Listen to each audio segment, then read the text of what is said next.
অকণীয়া পাঠ্যপুথি আমি চমু কুৱেশ্যনৰ প্ৰশ্নৰ উত্তৰ আলোচনা কৰিম।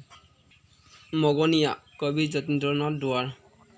অসমীয়া সাংস্কৃতিকৰ প্ৰথম কথা কবি ৰচনা কৰা কবিগৰাকী কোন?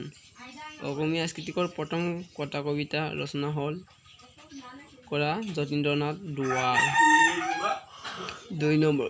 কবি যতীন্দ্ৰনাথ দুৱৰাৰ ক'ত আৰু কিমান চনত জন্ম হয়? 1992 চনত। 1882 চনৰ শিৱসাগৰ আমোলাপট্টিত যতীন্দ্ৰনাথ দুৱৰাৰ জন্ম হয়। উম্তিৰ পুথিখনি কোনখন পুথিৰ ভাৱানুবাদ? পাৰ্চী কবি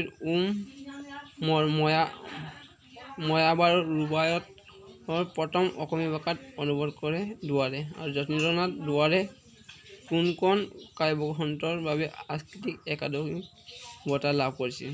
বনফুল কবিতাপুথিৰ বাবে দুৱৰাই সাহিত্য একাডেমি বঁটা লাভ কৰে।